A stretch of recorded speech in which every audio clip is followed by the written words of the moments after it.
बिस्मिल्लाहिर्रहमानिर्रहीम। ऑनरेबल जजेस साहबान और फाजिल वकला साहबान, आज मैंने अपनी डिस्कशन के लिए एक टॉपिक सेलेक्ट किया which is of much significance and much importance.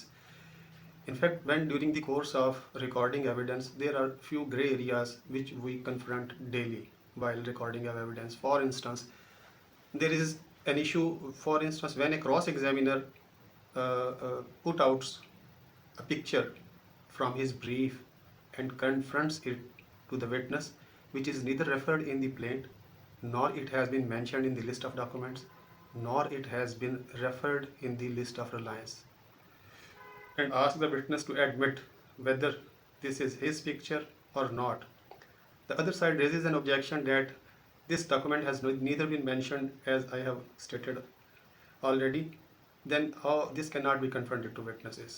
So this is a gray area. However, I will make another video on this topic because it is a bit lengthy. Now today, the second gray area which we observe in our daily recording of evidence, that is as khud kaha. So today I will share with you my knowledge on this issue as khud kaha, whether we can record the voluntary statement or we cannot record the voluntary statement, and if it is permissible to record the voluntary statement, then how we should record it and when we should record. So first of all, I start with the examination in chief. As you all know, what is examination in chief? In examination in chief, a witness usually discloses those facts which his counsel elicits through through questioning from him, and sometimes it happens, rather it is a general routine in our country, unfortunately, a witness suppresses facts. The question is why he suppresses the facts. There are the two main reasons the witness suppresses the facts. First of all, the first reason is that he is biased in favor of his party and he wants to benefit him. The second one is that he fears the impeachment of his trustworthiness. So these are the two reasons why a witness suppresses the facts. So in adversarial system of justice, with the development of time, a tool has been developed which is a cross-examination. Through the cross-examination, a cross-examiner attempts to discover the truth, or he attempts to bring the actual and real facts on the record.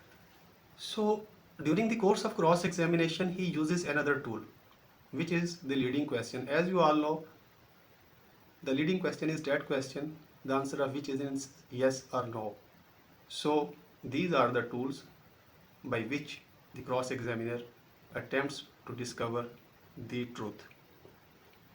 So now we turn our attention to our topic as khud kaha. This is also called volunteered portion of the statement or voluntary statement.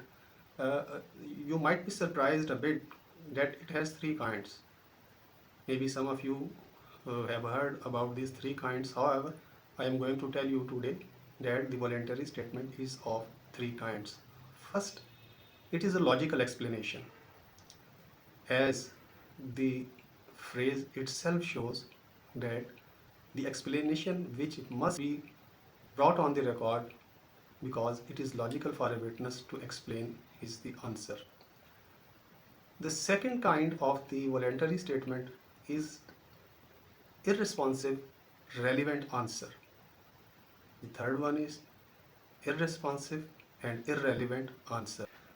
Now, what is irresponsive and relevant statement? This statement which now is relevant but it is beyond the scope of the answer. Now the third definition, irresponsive and irrelevant statement.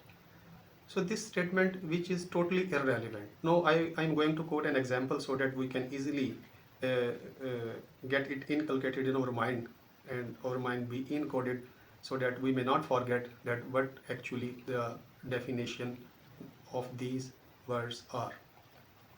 For instance, I quote an example.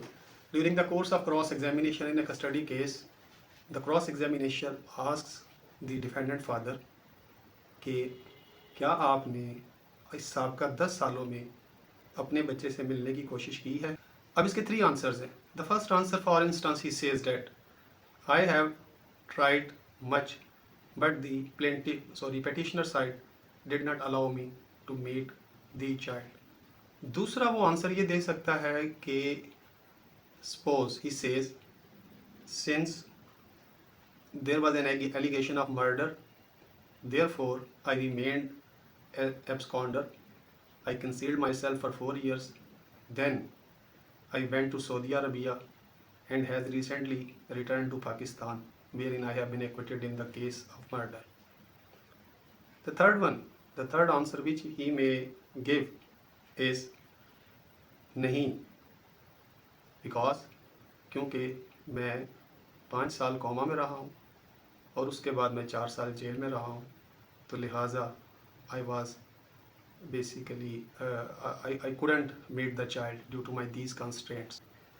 So अब इसमें हम सबसे पहले देखते हैं कि जो उसका पहला आंसर है कि मैंने बहुत कोशिश की, इन्होंने मिलने नहीं दिया या फिर कोई और बहाना करता है, this is not the exact answer. दूसरा, जैसा कि हमने देखा, ये जो आंसर है दूसरा, that is irresponsive and irrelevant answer, इसको अलाउ ही नहीं किया जा सकता. और तीसरा जो आप देखें कि when he is asked whether he has attempted to meet his child during the last 10 years, he says that I was in coma and then I was in jail in connection with some case, so I didn't get an opportunity to meet my child. So this is the third answer, which is logical explanation of the question asked from him. अब यहाँ पे the cross examiner raises certain objections. He says that this volunteered portion of the statement cannot be brought on the record. So the confusion arises here.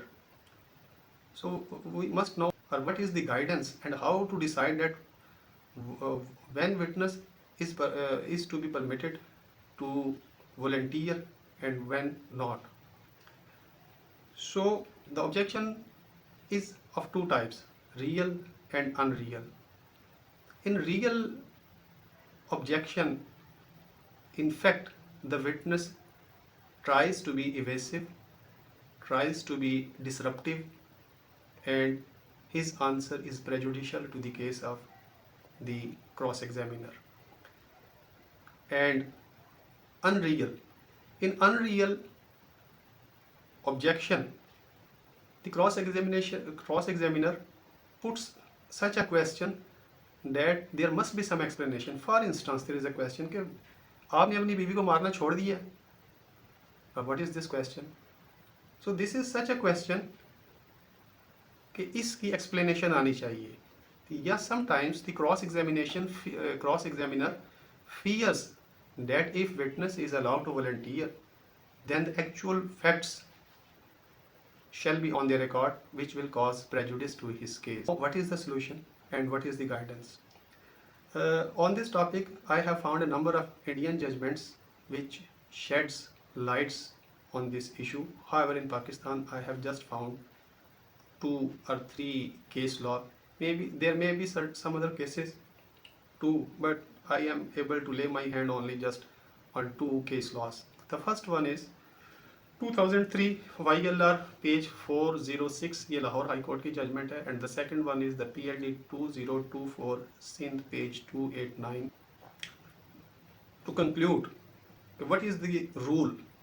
The rule is the voluntary statement by a witness in cross-examination has no legal evidentiary value.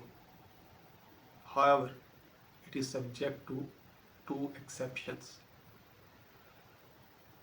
It is not permissible for a witness to foist into his answer statement any material which is not in answer to or explanatory of his answer to the question put to him. So अगर आप इस पे गौर करें इस फिक्रे पे, I repeat it, it is not permissible for a witness to foist into his answer statement any material which is not in answer to or explanatory of his answer. These are the 2 exceptions.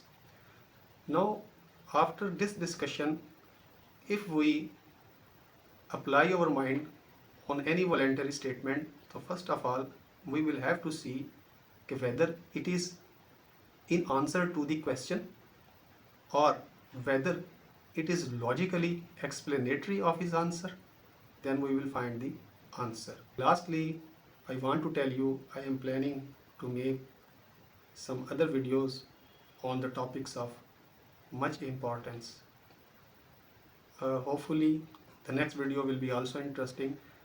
Uh, I have also got another important thing in my mind, so I share it with you. The basic purpose of making these educational videos is that I really feel the need that this must be done to uplift the district judiciary, to uplift the legal fraternity. Thank you very much.